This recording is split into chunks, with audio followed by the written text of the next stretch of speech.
Greetings, it is now starting the V3 versus AXIZ. First ban, Sinra, a great ban. Once again, very prioritized in the whole world except for NA.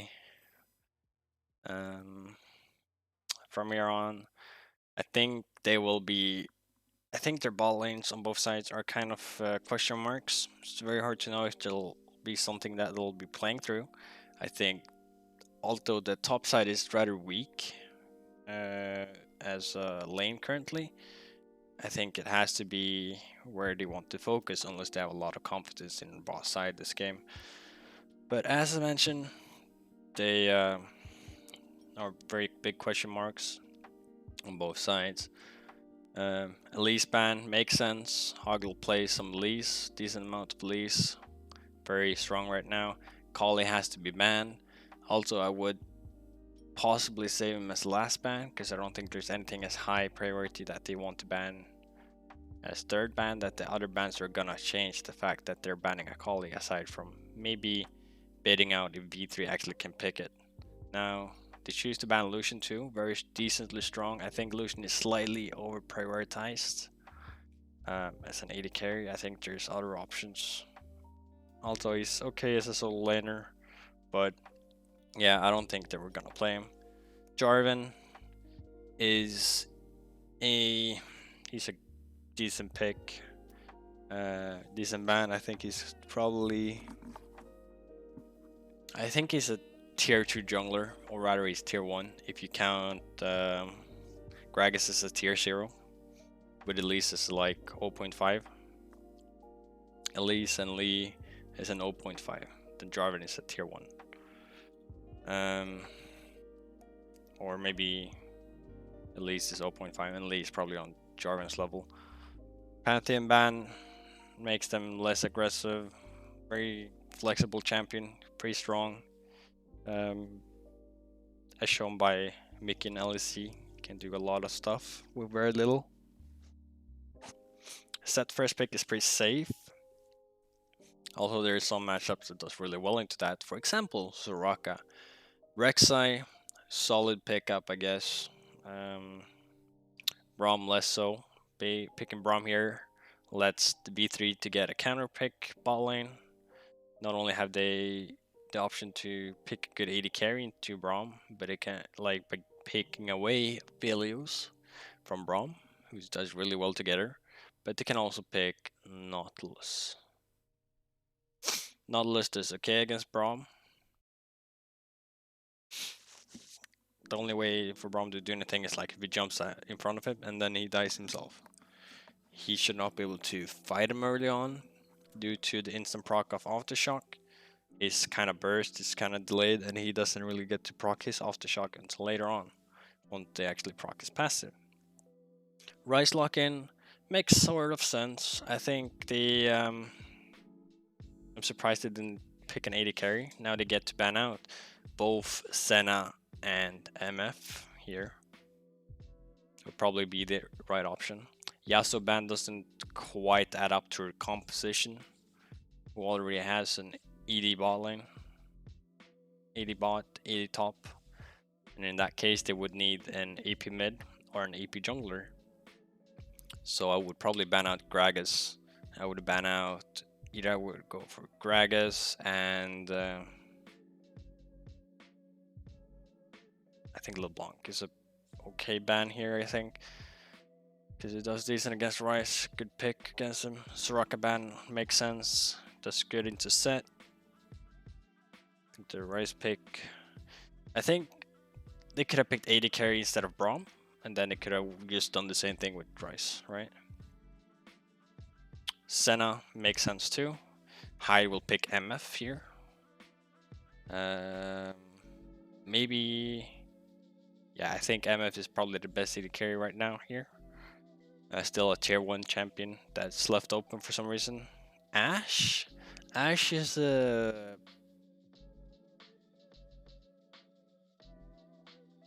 Ashe. I mean, she's okay. She's like a tier 2 AD carry, but I don't see why you wouldn't pick Misfortune here. Guess they're feeling like they're lacking some kind of catch or engage. which makes sense. But I think just, yeah, I don't know. Echo, Echo, huh? Echo jungle, I guess, or Echo mid with Nocturne jungle, or it could be set mid, Nocturne top. They have a lot of flex picks. That's a very flexible lineup currently. I just wish if then they getting Kale. Okay, right. So I think I wish they pick Braum second rotation here. I think, and picked Ash earlier because in that case they would not pick Nautilus early on B3, and in that case they might have picked Nocturne there, and they would have set Nocturne, and then they could save Echo for second rotation. Only second rotation, get Nautilus, Echo there, and in that case they would have a very flexible first rotation instead of the still kind of set in stone one. Also, it kind of gives the same impression anyway, so I guess it's fine. In a way.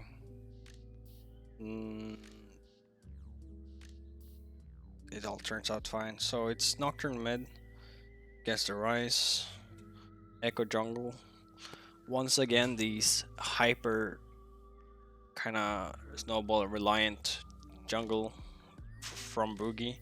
As in last game, he played Diana. This time he's going for the Echo. I think Echo is the safer bet if you can play them, assuming. But I also think that they're not really that valuable in pro setting due to how jungle is supposed to be played. Now top lane is very uninteractive. Set has potential to go on the Kale, of course. Kale is very unsafe pick in this case. But I also think that if I can see the lineup again. Right, pause, great. Mid lane also has potential to get a lot of power down on the Rise. He can't really get away from the Nocturne or Echo without flashing away. Unless he manages to proc face rush and then get away. For both of them. But they should be able to chain CC. If he gets stunned by anything, he is dead. They can do Echo Stun into Fear and Fear into Echo Stun. Too bad the initial CC is gonna be the hard part to set up on that part. Now, bot lane, we have a Fearless Nocturne against Ashe Braum. So, loss of engage. It's not a very volatile bot lane on the side of Ashe and Braum. They might try and harass and poke them down, but it shouldn't really get too much done. It depends a little bit on the rotation of Affiliate's guns.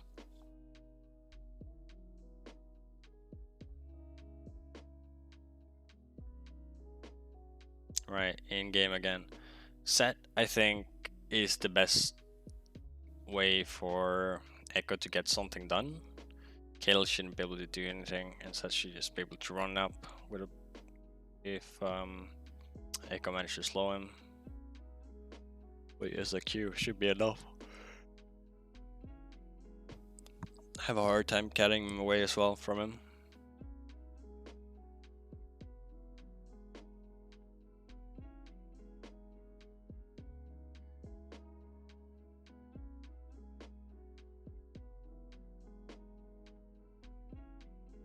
They spot out that he warded the camp.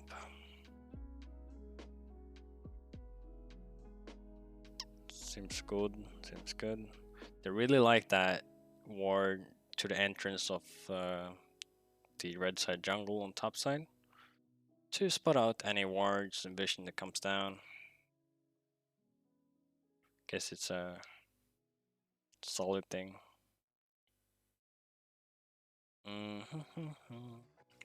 So looking at pathing, we have Rek'Sai starting red and Echo starting blue. I expect Echo to go 3 camps into red, and then from there on gank either mid or bot, whatever is plausible. And Rek'Sai is gonna do similar kind of thing, or actually he might go full rotation.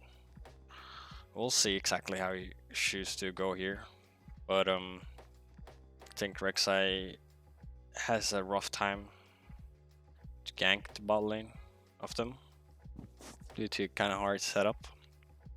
So I think mid lane might be where he goes here after getting the level 3 from Wraiths. Assuming he goes for Wraith, I don't see why he wouldn't. Echo seems to be going the 3 camps. Or he skips Wolves. Very odd choice, I think. Guess he goes for 2 camps into red to get the level 3 early and double buff, and then he's gonna get a gank going bot lane. Also, it's kind of pushed up, so I think, and it was kind of moving that way quite early, so I think the actual option would be to do something like actual full clear on the blue side. Now he has to walk back and forth a lot to be able to clear.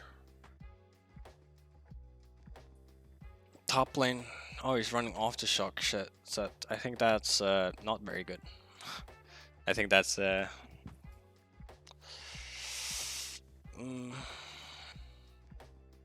my god, really? Come on, Boogie. You didn't get the stun on the thing? Right, and then you can see that he's either on the Gromp, but he skipped Gromp. Or he is elsewhere. He's going for full clear except for Gromp, which is the dumbest shit I've ever heard. Then he goes up to Scuttle. This pathing it's kind of unique in a way. It's kind of hard to predict this kind of pathing because they thought he was bot lane because he knew he started top. And then the only thing Camp didn't see was the Gromp. So yeah, trade flash for flash. In a way, it's a very smart pathing to try and spot him out and catch him out, but it doesn't quite do as planned, I think.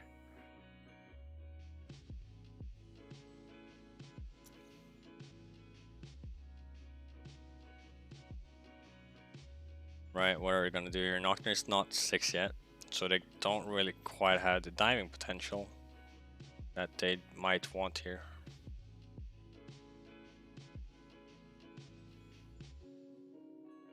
Echo should be walking top, clearing his blue side. Following that, he can try and gank the Kayle, who's kind of pushing up. Hopefully Seth can get a freeze. Should be relatively easy against Kayle before she's 6.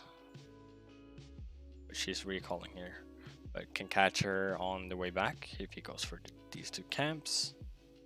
But looking that he went Gromp first, and they actually don't value Gromp that much, it seems like, he's probably just going to get the 2 camps and move red side. Seems to be his plan. Alternatively mid. Try and bait something. Do they think they're 2v2 stronger? Well, I'm pretty sure they think that because, well, Ryze has no mana, but he walks up, and it's very. I guess he assumed the Ryze was recalling, so that kind of makes sense, I guess, in a way, because he was so low mana, so it would make sense in a way. Also, nah. Ryze shouldn't be recalling there because he's still healthy. He has tier. There's no hurry to recall for him.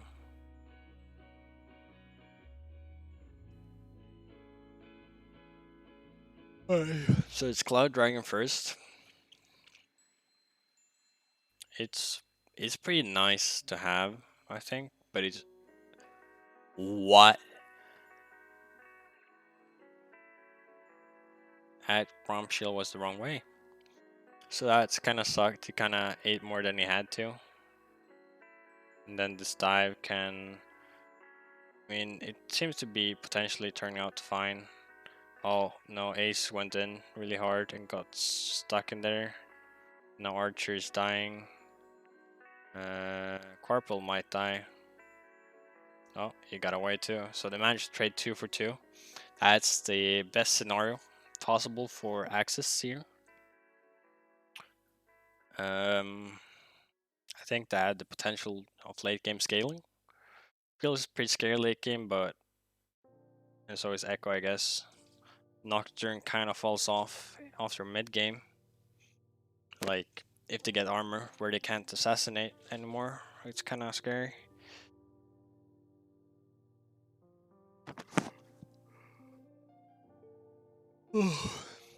Mm-hmm.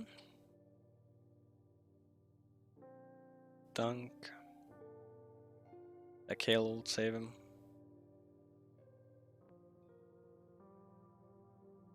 Right, Nautilus mid now.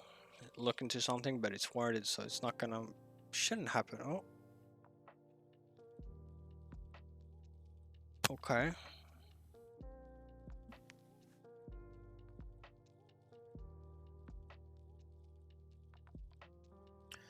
Right, they should just play through top lane now before Kale gets too big. She's already 7. When she is 11, it's gonna be a lot harder to do anything against her. And if she managed to get 16, because this game is not... I mean, it's relatively action-filled compared to a lot of games in this season, so... I guess it's kinda shit. We'll see how it keeps up.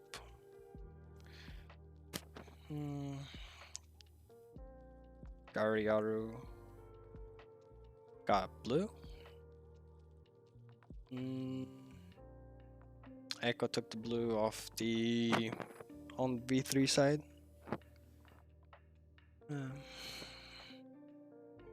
Guess they're looking for something here, bro. This is very not looking very solid. Echo has to not fall behind at this point with spear pathing, or it's gonna be very useless.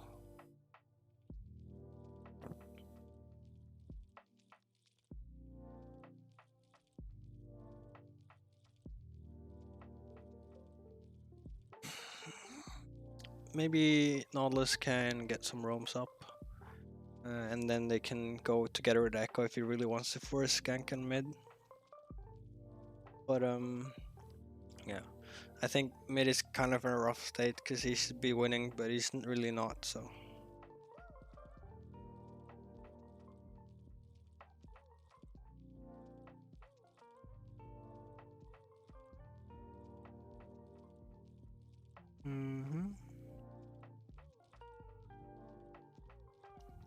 Right, force him off the tower, please, so now they can take dragon. And getting towers damage at the same time. This is pretty good. I think they did a smart option with splitting up to not just force dragon all of them and force Baron, tower all of them. Due to how plating works to becoming tanky. I think this Herald is kind of bad. It's too early. Maybe they would have walked up and dealt more damage first. Then did the Herald afterwards, but I guess they can't do anything about that currently. Corporal still dead.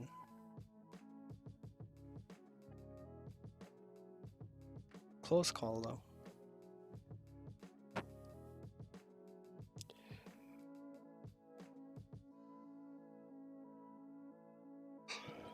Yeah, this is not looking too solid currently.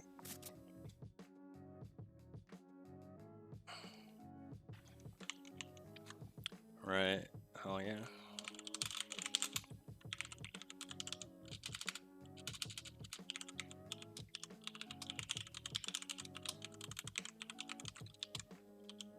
title of this game is quite boring in a way because it's very expected how it's gonna come out. I guess the most fun about this game is the 4-0 Nautilus support. Somehow managed to catch all of the kills. But greetings, friend. Nihonga ski. Hell yeah, dude. You like that Nihongo, bro?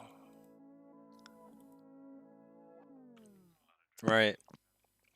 Current plan, V3 should be able to just keep pressure up on mid, maybe. Possibly they want to rotate top, but if I had some timers, I could see when Herald comes up. Oh yeah, dude. Slash all. Bro, thank you for the follow. Appreciate it. I guess my Japanese is too strong. Pass is getting caught. I guess Pass is the real loser of this game. Being really focused, can't really get anything done. He shouldn't be too worried because the rest of the team is doing well, but he's kind of falling behind compared to the Kale. Always worrying, very worrying. They seem to be trying to trade towers now. V3 does fall off in comparison, so I would I feel like this trade is not really worth it. Didn't really want to trade 1-for-1s at any point. When did it not get the tower and bot? Oh, they didn't. Right, so Set is holding that with his off the shock set. Guess he's just playing weak side and he knows it, so makes sense. I mean, has to be the only reason. Stone plates or Seeks? Seeks is really strong. Right now, he already has Seeks, so I think you mean Knight's Vow, I guess, which he seems to be going for. I mean, so I think Stone Plate is not worth it right now. Like, their burst is not extreme, and if you get CC'd, if they go on him, he's gonna be CC'd for a very long time, right? So he's gonna pop the gargoyles very late, and it doesn't really help him in that way, right? He doesn't have to. He only needs to pop his ultimate and he's usable. Seeks just helps a lot and synergizes really well with the failures, right? I think if he was losing bot lane, Stone Plate could have been an option in a way, I guess. But nah, I don't think so. Right, to going on him again. Right, this time Nautilus does not get the kill, but that's fine. Nautilus does not need all the kills. Set itemization, going for Black Cleaver, pretty fucking bad, I think. It's the upside is that it's 700 gold cheaper or so, but it's generally not worth it. I think you're not stacking it very fast, and in team fights you're not going to be sitting on people for too long either, so you only get like 2 maybe 3 stacks. I guess your W can apply stacks to a lot of people at the same time, same with E, but it's not gonna be very juiceable in that way compared to just going in and possibly dunking people. But I guess it's an other option together with the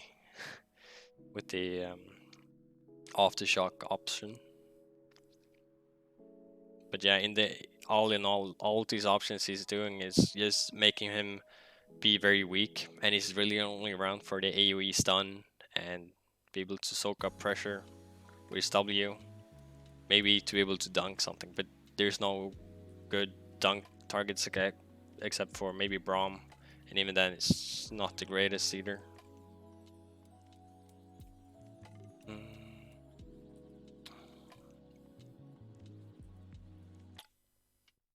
Let's see here, there is a Hex Tech Revolver.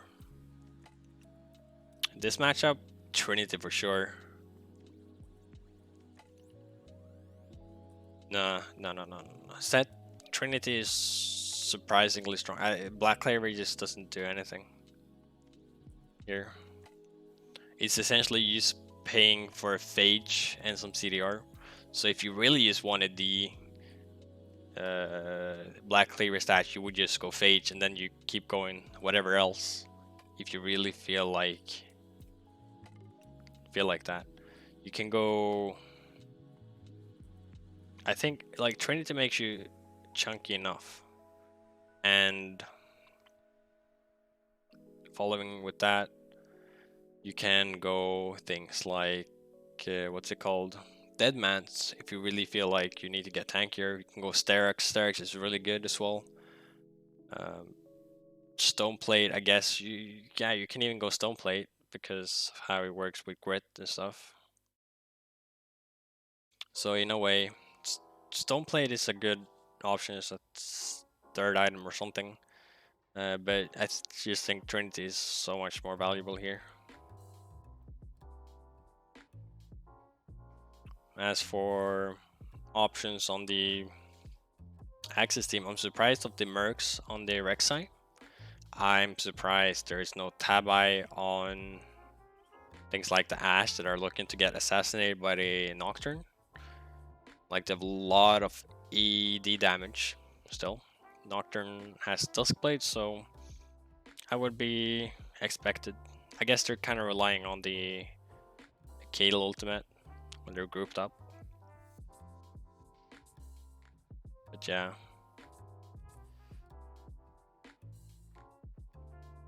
Oh, that's a close one.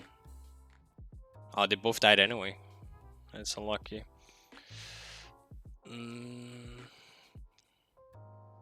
Kayle should be dead here too. Oh, yeah, he did. So game is pretty over now. Set wasn't like an impact in that fight, so it doesn't actually matter what Set is doing because it's no matter what he builds, it would have the same impact there. Pretty sure. So yeah. Yeah, he didn't even get assist or anything. He didn't do anything. Where is Set? Set is not here yet. Oh yeah, he's in base. He TP's in. At some point, he should. Yeah, he TP's in there, and the fight is already over. Top lane impact, by the way. Imagine if he was Raka, he would have had 5 assists, or at least 4 more assists here. Just although the bans Raka second rotation on B3, but the first pick set the Krius first pick Raka instead.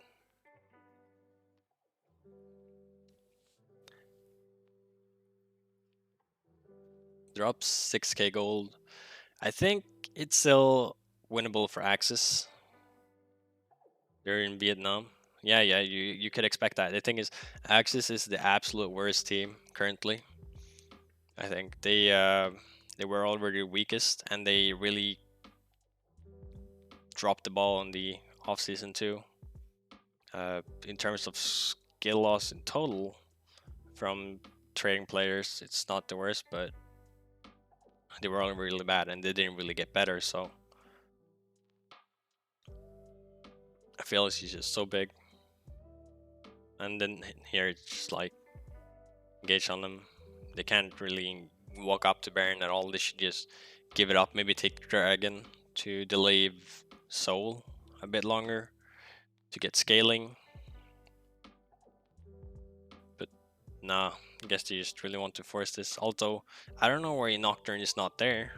He should just be with them taking the Baron. Almost got stolen, or potentially could have been stolen. But yeah, didn't happen. Right, pretty lost.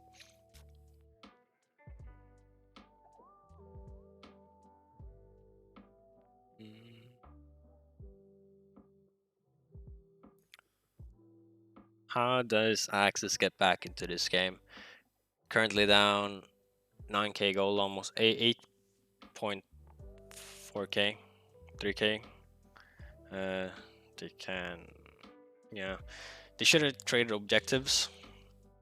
Normally getting, they could have had Rek'Sai around still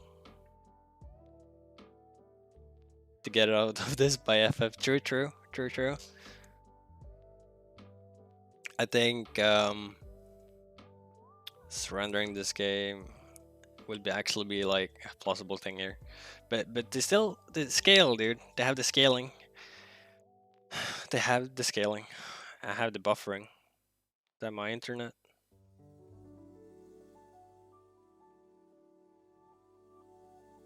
No? Okay.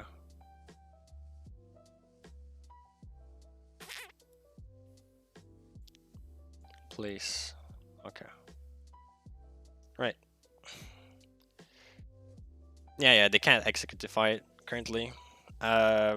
They can't execute the fight if they weren't so far behind currently. If they didn't int a bit more, got Dragon, that is Dragon Soul, or deny the potential Dragon Soul from the next Dragon, they could maybe have stopped this one, stop this push, and then delay it from there. It's a very thin thread. It's like a 10% chance, if even that. It's probably closer to like 2%.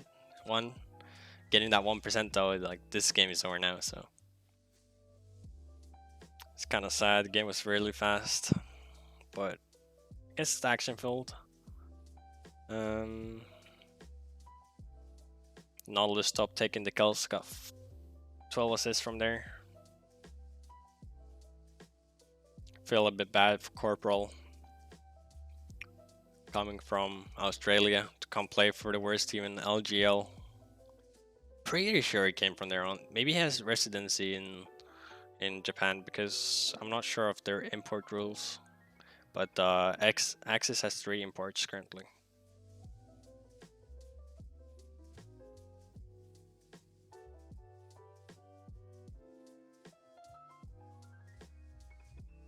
So yeah, it's really hard to know.